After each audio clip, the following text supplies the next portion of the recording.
Hello. Wasn't paying attention. Hi. You weren't. You start. Yes, I'm Aidan McGibbon. Ready as always here in the Met Office HQ, 12:15. We're on time. That's what threw me. That's it. That's the big key. I was turning off the volume on my laptop because the sound came through because I've upgraded to Windows 11. That's what I've done this week on our work computer. Whoa. And what a treat it is. What a treat it is, but I didn't know where the mute button was. So yeah, welcome along to this Weather Studio Live. Proof that we are live, and we are here to answer your questions. As always, lots of questions already in, so thank you for that. And do keep sending them in if you want to know what the weather's going to be like this weekend, if you've got any outdoor activities, or if we're going to see a return to high pressure next week, we're covering that as well. Yeah, there's lots to cover. There's lots going on this weekend, isn't there? And the big events. Lots to look at. Big event, the clock's going forward. Is that what you're talking about? No, the big, even bigger than that, the big celestial event. Oh, yes. Yes, partial solar eclipse. And I believe that's the theme with the quiz as well. There's a quiz this week. On eclipses. So I'm a little bit worried about that because I have a degree in astrophysics, so you'd think I should know the answers to that. But we didn't do the eclipse module? We didn't really cover the eclipse, and it was 30 years ago, so just to get my excuses in early. Surely that would be one of the first things you'd cover. No. It was all about... Did you cover the orbits of the sun and the... No, we didn't. We did little astronomy, actually. It was astrophysics rather than astronomy, so it was more about the atmosphere of the stars and what happens to stars and... I know there's a lot of relativity. Anyway, I digress. What have you been up to this week? All sorts. I can't even remember now. I did some special secret filming on Monday, which we may find more of next week. That was fun. Okay. Oh, I know what you're talking about. Yeah. My lips are sealed. Yes. And neither of us did the deep dive or the 10-day trend. Alex and Honor did those. Alex covered a lot in his deep dive. That's worth a good watch. If you've not seen it yet, a little bit about the eclipse, a lot about Australia, and the heavy rain and the tropical cyclone that was named this morning. That's right. Yeah. In UK time, probably named yesterday, Australia time. No. In the evening. Whoa, my brain is fried. They're ahead, aren't they? So yeah, it was named this morning UK time, so it'd have been evening time, Australia time. Relativity. It's all relative. It is all relative. I had a lovely dog walk on Wednesday. I was off work and took the dog out. The sun was shining. It felt like not spring, but summer. It felt like summer. Wow. In that sunshine in Devon. It was beautiful, and yeah, we've got a bit more of that to come. Potentially next week as well, so we'll be covering that. And yeah, we've had a few questions in already. Let's take a look. Okay, is there a chance of rain in London for the next 2 weeks? Well, that's an easy one. Yes, there is a chance of rain in London the next 2 weeks. But not a lot. It doesn't look like it's going to be much, to be honest. No. It doesn't look like there's going to be a huge amount. High pressure is dominant. So, there'll be a little bit as the fronts go by over the next day or so, but not a huge amount. And then, yeah, high pressure dominating. So, yeah, it's been a very dry March, as we will also cover. But, yeah. Looks pretty good if you're after warm and sunny weather in the London area for the next couple of weeks. But there are signs that the first weekend of the following weekend, as we go into the school holidays for many, there may be a change after a dry next week. Yeah. Lindsay Bing Bong, hello from a wet Scotland. Those spring showers have been brutal, but I bet the plants will love it.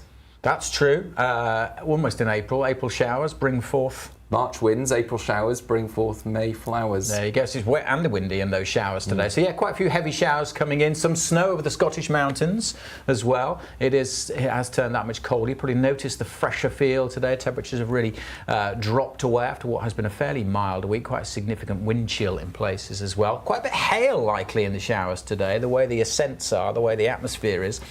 Not a huge amount of lightning. You might get a rumble of thunder, a flash of lightning. Much more likely to see hail or grauple coming out the skies, which is a type of hail, so frozen precipitation. But yeah, like to see a few hail showers today. That time of year, isn't it, where we often get hail in the showers late March and into April. So yeah, Lots of questions on the eclipse. We'll be covering that in a minute, about your chances of seeing the eclipse where you are and what it's all about. Gordy B asked an interesting one. How do you accommodate the loss of an hour in the early hours of Sunday with the weather forecast? Well, here's the thing. Weather models, computer models that model the weather, they are all set to the same standard time, no matter what location in the world and what time of the year it is. So they're set to GMT, we call it Zulu time because it's an old military thing, and it's constantly that time in the model. So it makes no difference that the clocks change. It makes our lives a little bit more difficult, I suppose, because the local time in the UK will now be an hour different to what the computer models are saying. So we then have to look at what the computer models are suggesting for, say, 3 o'clock on Sunday, and then add an hour. So it makes our lives a little bit more tricky. A little bit tricky. The data basically comes in later, doesn't it, because of the way they are. So you have to wait a little bit longer for the new run to come in. But yeah, it doesn't make any difference to the physics and to the supercomputers. Slightly interesting with the stats because you get an hour less in the month of March. March is the spring forward, so you lose an hour in March. So it makes a tiny bit of difference to the stats in terms of that, but it's minimal really because it's overnight, so it doesn't make any difference to the sunshine hours or anything like that. I had a couple of questions from last week or from the deep dive, so I'll just pick a couple of those out from Jonathan Cowdock 9412. One of the models accessible on the Windy app, which is a really good app, by the way. If you don't have the Windy app, you should get that. It's a really good way. Is called the UKV, supplied by Met Office data, which we started doing that last year or the year before. So the Met Office data goes into the Windy app. It's one of the models you can look at. It's a really good app, as I say. That information is often quite different from the information on your website, on the Met Office website, for the same time and location. I'd love to understand why. Well, Jonathan, thank you for that. It's quite complicated. There could be a few reasons for that. I'm not quite sure I compared what it looked like yesterday, and it looked remarkably similar from what I was looking at, but I'm not entirely sure. If you're looking at the symbols, then that's something slightly different. They do both use the UKV, which is the high resolution model for the UK, so it should be the same data, but of course it runs pretty frequently, the UKV, so it depends when you're looking as to when the latest data has been taken in. Windy, you can either get a 6 hourly update or a 12 hourly update, depends whether you pay premium or not. So it depends, you might not be looking at the same model run, if you see what I mean for that. Also the resolution could be quite different and the way it looks at it and the way it's shown, just the visuals, the way it's shown could also be a reason. The most likely reason is actually the Met Office model uses more of a probabilistic blended model, so it kind of uses the ensembles to blend into the current forecast. And Windy uses a blend where it takes the radar and blends it in. So if you're looking in the short term in particular, that could be a reason. The way it's blended in from the actual to the forecast is probably a reason for it. But overall, it should be the same data going in. I say if you're looking at symbols and individual temperatures, then that's going to be different because of the way they're displayed and stuff like that. But for the model output for the rain, shouldn't be too different, but there are subtle differences as to why they could be. And the main one will be that, is it the same model run because of the timing and the way that the Met Office one uses a probabilistic blend and the Windy one blends into the radar sometimes. And there's our presented forecast as well, which we are able to modify the data on there to match what the chief meteorologist is suggesting as the most likely outcomes. So the chief meteorologist will be looking at a range of different models, ensemble models, all sorts of things. So they have a lot of tools at their disposal. They will then recommend that a certain rain band is slowed in the output by a certain amount and so on. And we can make those adjustments in our weather graphics. So what you're seeing is the best answer from the chief meteorologist rather than the direct output from a computer model. Yeah. Good stuff. Thank you for your question. If you've got any questions, if you're not watching this live, do keep your questions coming because we do try and answer them. If you could, while you're at it, hit the like button, that would do us a big favour, and share the love as well. Let other Met heads know that we're on here. We do this live every Friday and we try and answer your questions. As I say, we'll be talking about the weekend weather, particularly the eclipse, in just a moment. One more quick question from last week. Lorry Driver asked, I'm a night worker, so more acutely aware of the weather overnight. I have a theory that it rains more overnight than during the day. My logic behind is, all else being equal, it's cooler, so surely air pressure must drop ever so slightly. Am I daft, or is there a logic there? Well, no, Laurie, you're not daft. You're not daft. It does rain a bit more at night because of that cooling effect, and because it's not necessarily the pressure dropping, it's just the clouds are cooler and the air, warmer air can hold more moisture. So as it cools down, as the tops of the clouds cool down, it is more likely to rain. So there's a few factors going on, because during the day you get more convection, so you get more clouds bubbling up and you get bigger showers, so that kind of compensates for it a little bit. But overall, you do get a bit more rain at night because of that cooling effect of the clouds. Depends where you are in the world, because in those areas where you get more convection, it will rain a lot more in the day. But yeah, in the UK, our weather is, well, our rain comes from all sorts of different things, doesn't it? But plus, we get more rain. You get more frontal systems coming in the winter when the nights are longer anyway. So you're more likely to get it just because the nights are longer as well. So there's lots of different factors, but you are not daft. There is a logic behind that, and you are quite right. One more from last week. Mega Price. He said the Met Office missed a warning today. You need to warn us about Aidan's jacket this morning. That was from last Friday, and you're wearing a particularly bright. Sorry, you're very bright today as well. The sun is shining on your today. Light blue one today. Yeah, it's fantastic. Spring light. So yeah, thank you for that. Maybe we should have warnings out for presenters' clothes. Do you like my? Hang on. Do you like my? It's apt, isn't it? It's got the moon on it for the eclipse. Don't just throw this stuff together, you know. The astrophysics degree came in handy for that shirt. It's worth it just for that. Just for that, indeed. Right. Any more questions coming in, or are they all about the eclipse still? Mostly about the eclipse by the looks of it. Shall we cover the stats? Let's cover the stats. Yes, let's have a look at that, because there's a few questions around that. Let's take a look at where we're at. Shall we start with the lack of rain, or shall we start with the sunshine? Start with the lack of rain. Okay, let's go.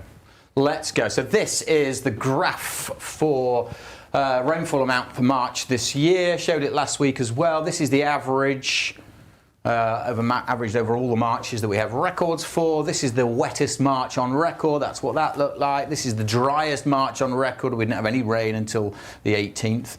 And then it did pick up a little bit. And this March is following a similar path, but obviously we had some rain around the first few days, and then it kind of flattened out. It's picked up a little bit. We are now only in the kind of fifth percentile, so it has picked up a little bit with a bit of rain over recent days, and the weather front last night and the showers today will help to add to that. But you can see there's a big discrepancy between the average and where we are. This cumulative rainfall total, we are very dry, and there's some regional stats as well around that. Obviously the full stats, we'll have those on Tuesday, which is the 1st of April, so we'll look at that and have the full stats then. But there's some interesting regional differences. Yeah, with the strongly worded caveat that we've still got some rain to come, so these are likely to change. Up to this point, if there was no more rain this month, which there will be, then Norfolk and Suffolk have had their second driest March up to this point compared with the full month, and Wales is currently running at 3rd, and England currently running at 4th, the UK as a whole 5th. But yes, I'm sure those rankings will change in the next few days because there is more rain to come. Interestingly, I looked at the stats for rain so far this year, and we've had approximately, across the UK as a whole, 2/3 of the rain we'd normally expect up to this point, so roughly the first 3 months of the year. At this point last year, we're around probably about a quarter more than you'd expect up to this point. So, and roughly up to this point last year, we had almost twice as much rain compared with up to this point this year. So yeah, you've probably noticed it's been a much drier start to the year compared with last year. And something else you've probably noticed is how sunny it's been, certainly compared to recent months. This is interesting. It's showing the rank so far for the sunshine duration up to the 27th. These dark orange colours suggesting it's the sunniest on record for Norfolk and Suffolk. Already the sunniest March on record, still with 4 days to go. So that's quite interesting. And many of the counties are in that rank 2nd to 5th. But you notice that Cornwall is down there in white with around about the average, along with northern Scotland, and actually it's been a duller than average month in parts of the Outer Hebrides. But yeah, interesting to see that some counties are way up there ranking-wise in terms of the amount of sunshine so far through March. Yeah, and that could change. Some of those other counties like Essex, Cambridgeshire, get a bit of sunshine next few days. They could also see their rankings improve. Yeah, so again, just to reiterate, the full stats, they'll be out on Tuesday next week, looking back at the whole month of March, and these are just initial pictures so far. The sunshine stats go back to 1910, the rainfall stats go back a little bit more than that, but really quite interesting to see that and where we're at in March. So it'll be interesting to see how things change over the weekend, because we will see quite a bit of sunshine, particularly so on Sunday, but even in the east where we're up there, we're going to see quite a bit of sunshine on Saturday too. This is the bigger picture, the satellite image showing the chain of events through this week. You can kind of make out the jet stream there dipping southwards, generating a bit of a trough, and we've seen more thunderstorms across the Balearics, although the weather is now calming down, or has now calmed down a little bit across Iberia. But yeah, we've got these weather systems coming in, and the general shift in the jet stream brought that weather system across the UK last night. Then we've got some clearer skies. Let's pause it actually at the end there, where we're at now. So this was first thing this morning, well, not first thing, late morning. There's an old weather front in there. That's an old cold front. And then you can see the speckled nature of the cloud there. That's the showers there, the shower clouds coming in. And then this is the next weather system that is going to move in as we go through tonight and into tomorrow. There's that dip in the jet stream that we saw, that trough, generating those low pressure systems, quite closely packed isobars across the north. That's why it's quite windy here today, and that's why there is quite a wind chill. The jet is now picking up and bringing this area of low pressure, but as we go through, let's zoom in a little bit. It's not really engaging too much in the jet stream. It's kind of just pushing in, so it's not really intensifying. Isobars aren't popping out of it. It's not really on the cold side. It's kind of in the middle. It's not in the left exit or the right entrance region. It's not really in a developmental area. So it is kind of just moving through. And as it comes towards the UK, then we've got kind of this ridge of high pressure that the weather fronts are moving through. So that they'll generate some rain across Scotland and Northern Ireland tonight. But as it moves through, it'll kind of be fairly weak as it comes in as we go through tomorrow and pushes its way steadily southwards. It kind of fizzling out. Still a low pressure, still quite breezy across the north, but generally it's fizzling out a little bit as it comes in. So that's the picture for today. We've got that dip in the jet stream, plenty of showers packing in as a result. Quite a brisk wind across northern areas, quite brisk gusts, and it is quite chilly here as well. Let's put the temperatures on, and in particular the feels like, because this is what it feels like in that brisk wind out there this afternoon. It's been quite a warm week, hasn't it? We've felt the sunshine. You felt it on your dog walk earlier this week, and temperatures are now dropped quite a bit back. So we're in single figures across the north. This is what it feels like with the wind, with those strong winds. It feels close to freezing across northern Scotland. So it is really quite chilly. And in those showers coming in, we've actually got quite cold air. So this is the freezing level, showing how high up through the sky you've got to get before you get down to zero.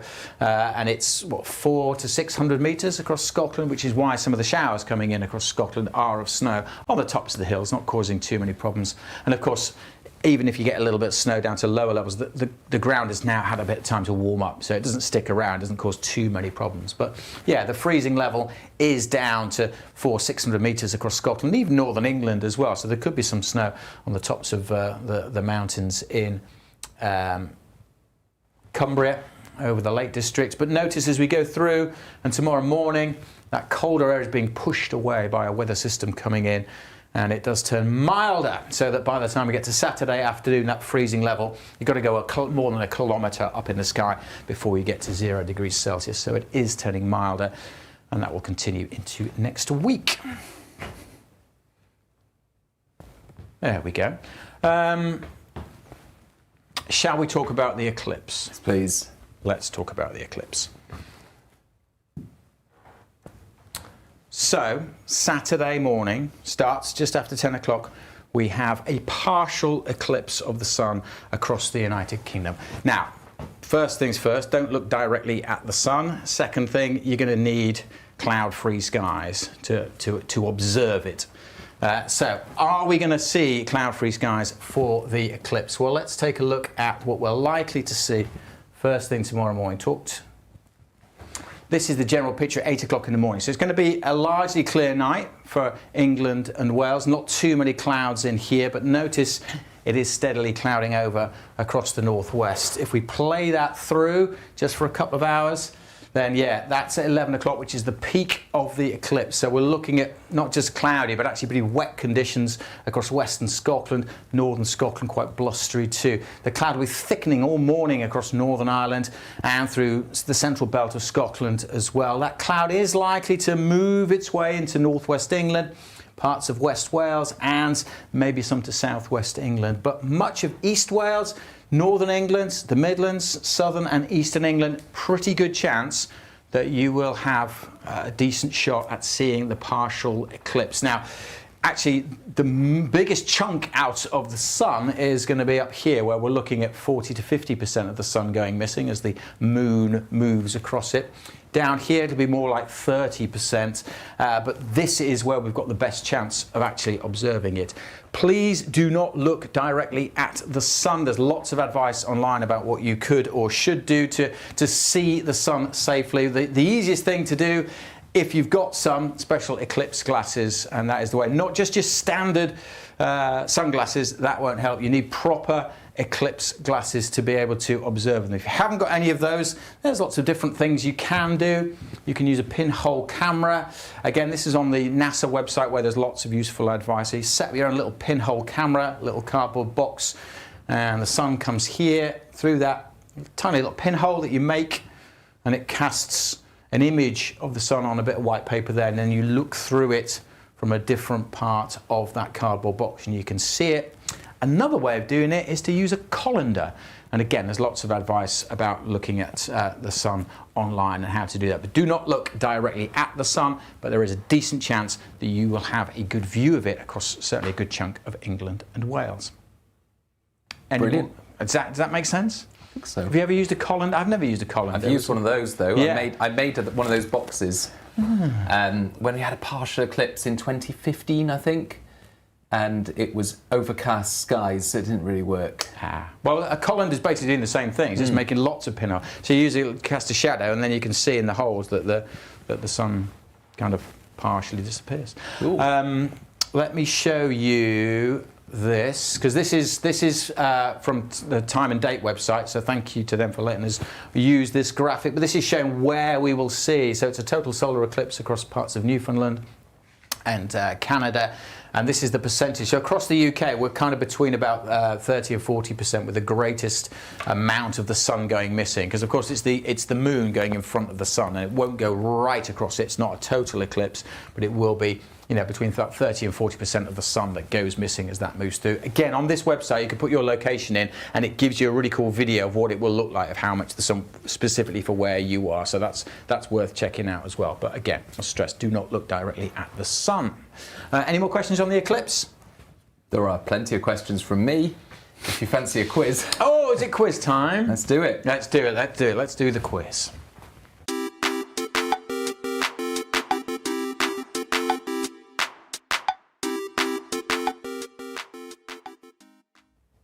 Okay, are you going to regret not taking that eclipse module in your astrophysics degree? We'll see. I probably am. Let's go. I think these are pretty easy. Okay, first question. Yeah. Which type of eclipse occurs when the moon is at its farthest point from Earth, creating a ring-like appearance?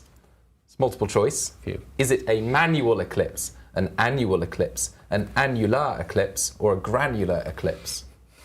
Say that again in case you didn't catch it. Manual eclipse, annual eclipse, annular eclipse, granular eclipse.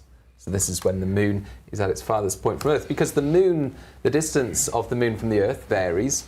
Sometimes it's further away, sometimes it's closer. When it's at its furthest point, it doesn't cover the sun entirely, and you get this ring, called a ring of fire, ring-like around the sun. And that's why the tides are different as well. The tides, because the moon doesn't go around in a circular pattern. It's how close it is as to how strong the pull is, which affects the tides. So not all tides are the same. And it's when they're in sync, isn't it? When the moon and the sun are in sync, which is why we'll see some of the highest tides now, because we've got the eclipse. They're all pulling together, which is why we'll have some of the highest tides, which is something to look out for, particularly in northeast Scotland, where there'll be a strong wind on Sunday morning. So some of the highest tides of the year happening this weekend. Ian Robinson suggests annular eclipse, and Nice Knack has corrected you. Of course, it's not a total solar eclipse anywhere on Earth. Oh, is it not? Is it not? No, not anywhere. I think because that point where it's at its greatest is around sunrise. Right. Or, sunrise. Sunrise. So it doesn't quite happen.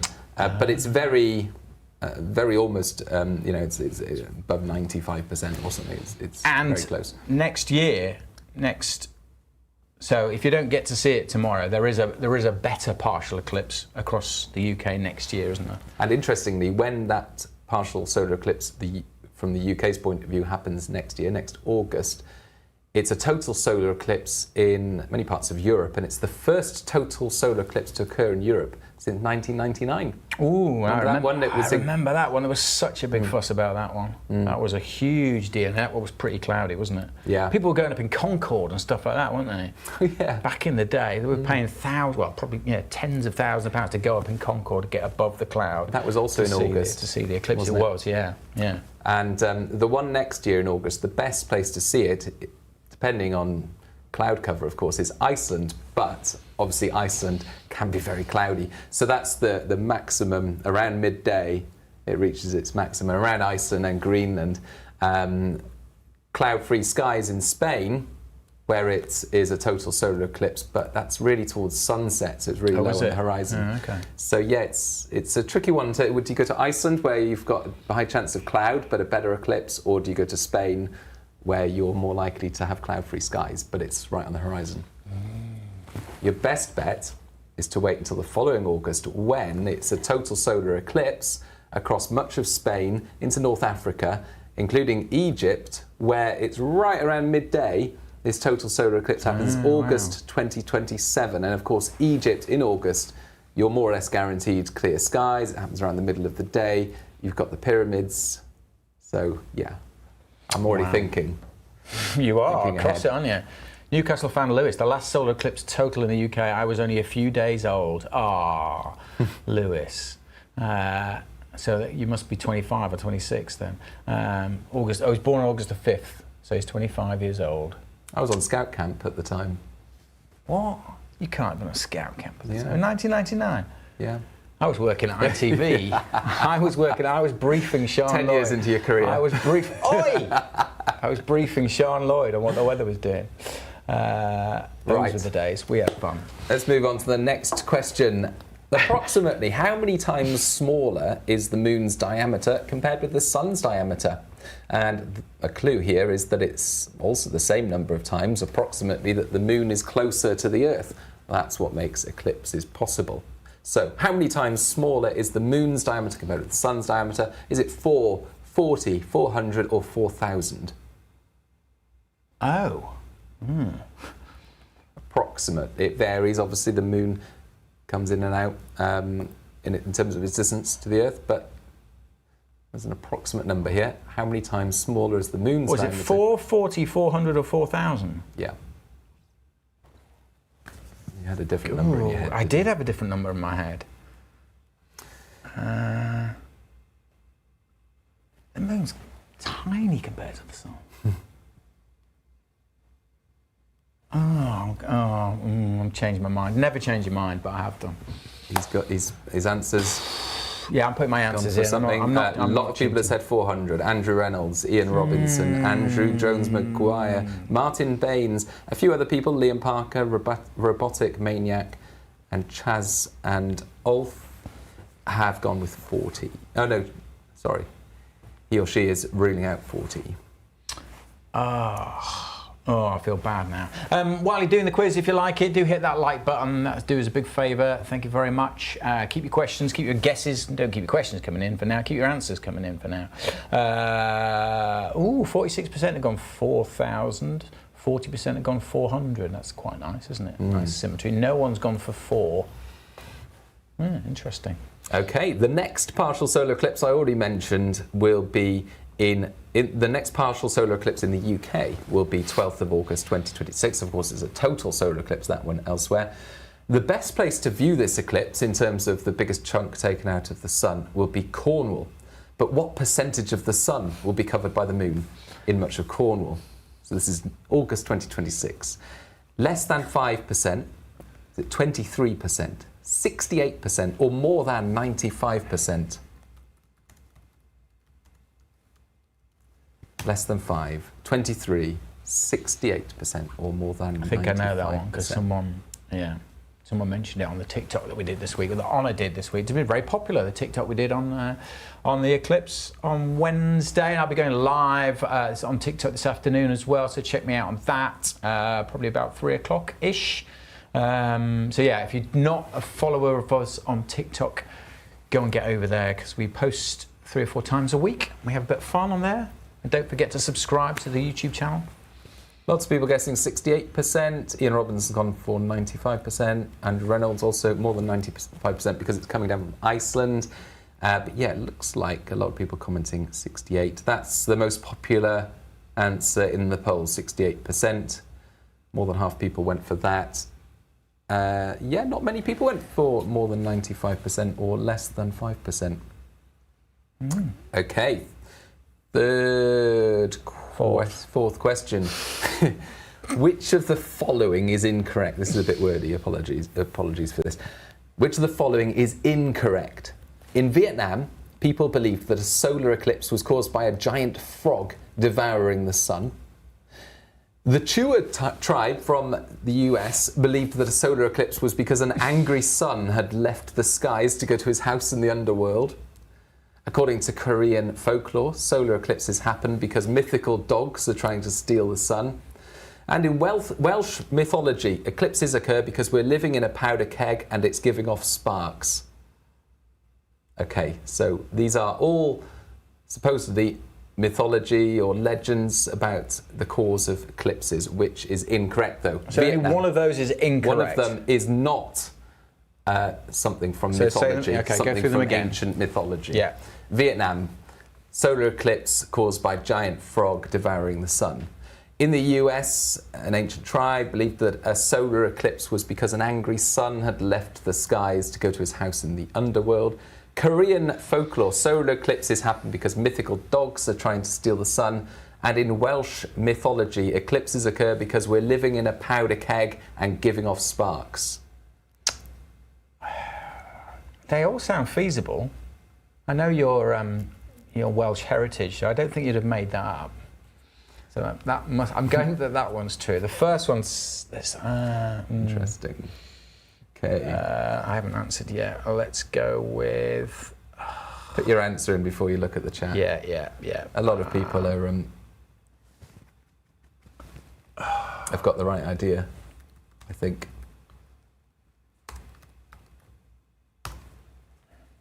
Okay, he's gone. He's put his answer in. A lot of people are saying the Welsh one sounds made up. Rusty Warrior Bonnie wants a word. Gabrielle Aiden is making fun of his ancestors. No. Not at all. I think it's Vietnam, says robotic maniac.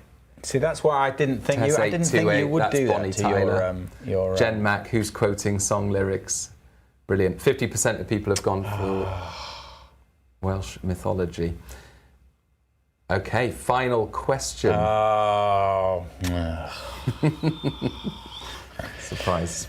Oh, you told me as well there was... Oh, no, now I'm annoyed with myself. Okay, final question. Speaking of Bonnie Tyler, Bonnie Tyler's hit Total Eclipse of the Heart imagines a hypothetical scenario in which there's now only love in the dark because of a total eclipse of the heart. But if the sun was scaled down to the size of a heart, what would the diameter of the moon be in the same scale? And for this answer, I'm going with the heart being 12 centimetres in diameter, which is the length of a heart, typically. So if the sun was scaled down to 12 centimetres diameter, what diameter would the moon be? Would it be 3 centimetres, 3 millimetres, or 0.3 millimetres? If the sun was the size of your heart. Now, this is basically the same question as question 2. You realise that? I realise that, yeah. So now I know I got question 2 wrong because it wasn't one of the options. So now I know what the answer is to question 2. Okay. Right, okay. He's put his answer in. And now, yeah, there we go. There we go. Right, keep your answers coming in. Thank you for that. Paul Partridge says, hard questions this week. They are, aren't they, Paul? Yes, well said, Paul. Martin Baines, 3 millimetres. Paul James, 0.3 millimetres. Space Cat, 0.3. I think we need atomic scale as well, says Dean Anderson. Well, while you're waiting for our answers, can you tell us what the forecast is for Zach and Olivia's wedding in Gloucestershire on Sunday? It looks good. Shall we show it on the? Shall we show it on the? Shall we have a look? Let's go. I don't really talk about the weather over the course of the weekend. Sunday, Gloucestershire on Sunday. Look at that. Amazing. It's going to be nice and sunny. You know, not too warm enough, but yeah, nice. Congratulations. Hope it goes well. It's going to be a cracking day, as it is for most places on Sunday, actually. So Saturday, we do have this weather front coming in. That's going to spoil the eclipse for some. But look at it. I talked earlier about it not having that interaction with the jet stream, so it's weakening all the time. As it comes down, there'll be a little bit of drizzly rain maybe in the London area for that person asking about that, but it all clears through. Most of Saturday's okay in the east, and then Sunday we've got high pressure building in, and yeah, get a bit windy in the northwest. Could be some rain here. There'll be a bit of cloud bubbling up down here, but for most places, Sunday looks pretty good, I would say. Brilliant. Olaz Nog 42 has just put 12 over 400 equals 0.03. Correct, but that's 0.03 centimetres, which of course is 0.3 millimetres, and that gives us a clue about what the correct answer was. 0.03 centimetres. It's 0.3 millimetres. Should we go through the answers? Yes, sorry, yeah, I'm trying to put it off. Okay, lots of people got this one right. The first one, what type of eclipse occurs when the moon is furthest from the Earth? And the answer is, I'll just bring up your answer now. I think you said annular. I did say annular, did you? but I missed an N that is out. the correct answer. That's what most people went for. Congratulations if you got that right. Question 2. How many times smaller is the moon's diameter compared with the sun's diameter? 440, 400 or 4,000? I'm afraid you put 4,000 and it is 400. So that was my first answer as well. That's why I changed it, and that's poor, isn't it? I should have known that, to be fair. But I just thought the moon compared to the. But yeah, there you go. 400. I mean, if you were talking volume, it's a different. Yeah, exactly. Kettle of fish. That's diameter. what I was thinking of, but diameter. 400. Question 3. The next partial solar eclipse in the UK, August 2026. Best place to view it in terms of the biggest chunk taken out of the sun will be Cornwall. What percentage, though, will be in Cornwall? The answer there was more than 95%. And actually, for much of the UK, it's in the 90s in terms of percentages. So if you miss out tomorrow, and obviously a lot of Scotland, Northern Ireland likely to miss out because of the cloud cover, don't worry, because an even better, more impressive partial eclipse is happening next August, when most of the sun will be obscured by the moon. But And it's not going to be cloudy, either. The next total solar eclipse in the UK won't be until 2090. That's a long way to wait. I don't think I'll make that one. Be positive. Be positive. Which of the following is incorrect? I'm not going to read them all out again, but a lot of people spotted the song lyric in there rather than the Welsh mythology. Eclipses happen because we're living in a powder keg and giving off sparks.